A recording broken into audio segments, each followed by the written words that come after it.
What's up guys, Zeenigami here. Let's go through 30 stamina Tontatta Fortnight Island. The condition for this island is that you cannot, well, you can bring slash, but slasher characters gets their attack reduced by 70% and they will be silenced for the entire island. So slashers are basically useless. We're gonna be bringing a, let me use this one, whatever.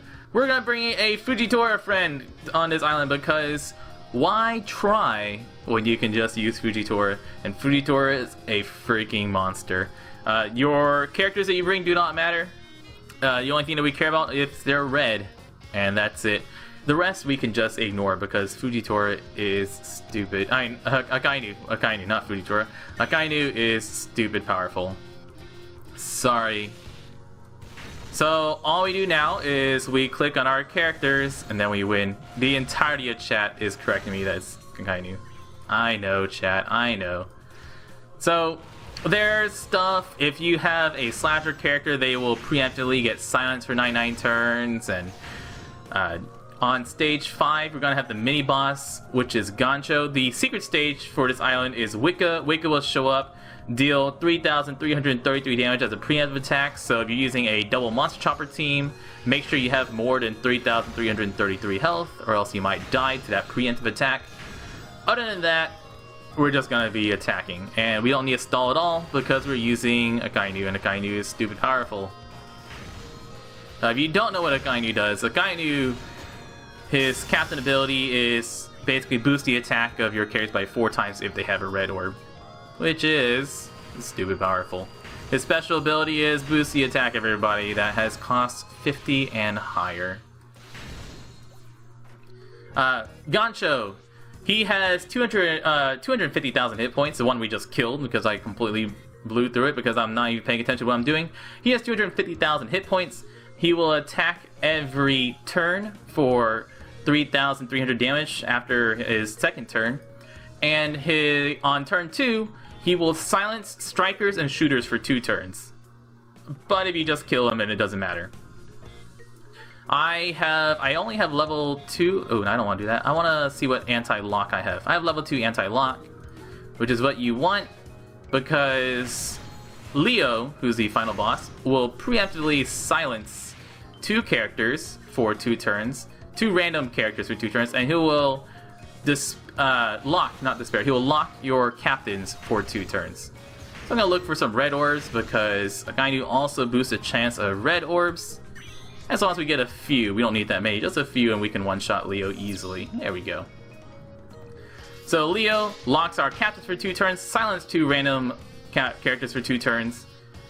He will actually not attack you for the first couple turns. He will skip his attack as long as he's above 90% health.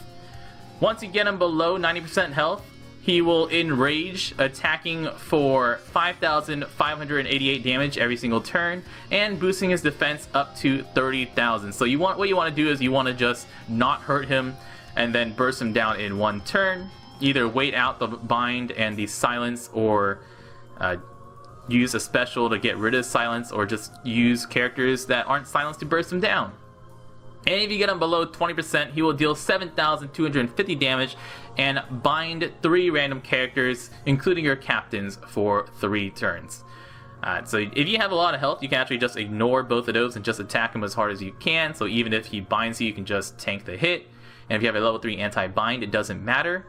After turn 2, if you attack really weakly and leave him above 90% for the first 2 turns, he'll consider you a friend. He'll wait for 7 turns.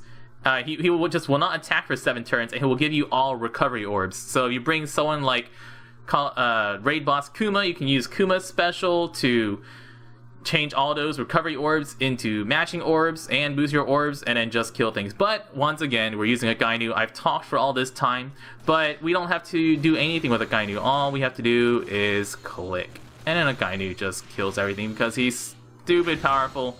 And we can do 1.5 million damage with just regular attacks without using any specials because Akainu is a little strong. And that's all you need to do. The island is actually really easy. If you use a team like that one, you don't have to stall at all. All you have to do is click on characters. Mechanics do not matter. Nothing matters, because if you just hit perfects, Akainu gives you more red orbs, and you just win. Super, super hard. So what do the characters actually do? Let's start with Leo. Leo's captain ability, once evolved, is Sengoku captain ability. Leo's captain ability is boost the attack of characters with cost 20 or less by 2.5 times. So if you pair Leo with a Sengoku, Leo won't be boosting Sengoku himself, but he'll boost himself and all the other characters. Sengoku will boost him and all your 20 cost and lower characters. So that's a pretty decent captain ability if you want to pair him up with a Sengoku. It's less damage than a Momonga Sengoku team, but you also don't have the cerebral only characters on a Momonga Sengoku team. So that's pretty nice too. His special ability is 2 stages. The first stage is deals 3 times his attack in Dex and changes his own orb into Dex. His stage 2 is deals 15 times his attack in Dex to one enemy and changes his orb and the friend captain orb into matching. So he'll give himself a green orb and he'll give your friend captain a matching orb. Leo, an okay character. I guess if you also want to pair him up with Sengoku, that does make him a lot more useful. Or double Leo as a pseudo Sengoku team.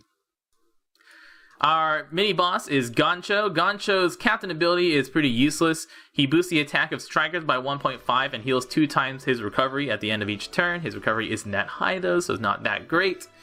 His special ability lets you move orbs around twice, and for 2 turns, he makes badly matching orbs and block orbs not reduce your damage. So he doesn't make them into matching orbs, but it does make them basically a normal orb. So a block orb would just be treated as if you had a non-matching orb, and so will badly matching orbs. Well, it's not quite very useful.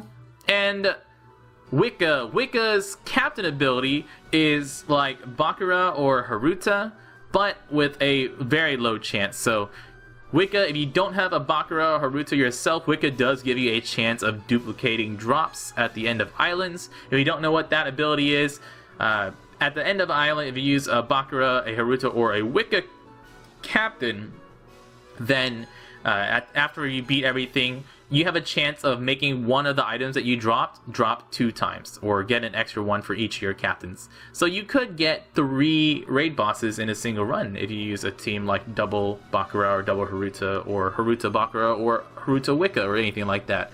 But Wicca says very low chance, which is, the way it's worded is smaller than Bakura or Haruta's chance of getting a duplicate drop. She also reduces the cooldowns of fighter and free spirit characters by 1 turn, which is not as useful as the rest. Her special is a 3-stage special that actually does something completely different on each one of the 3 stages. On stage 1, she does 6 fixed damage to all enemies, just 6, and changes changes both captain rows. Shuffles randomly both captain orbs, so it's just random orb shuffling for the first row. Stage 2 will deal 15 fixed damage to all enemies and heal 3 times her recovery. On stage 3, it deals 300 fixed damage to all enemies and boosts the color affinity of fighters and free spirit characters for 1 turn by a very small amount. So it's probably just a 25% affinity boost for fighters and free spirit characters. So Wicca, slightly useful. Leo, decently useful, especially as a captain. As a special, it's less useful, but it is still an orb manipulating special. I'm Zeenigami. Thank you so much for watching, guys. Good luck getting these characters. Don't forget those Fujitora orbs. And y'all stay beautiful.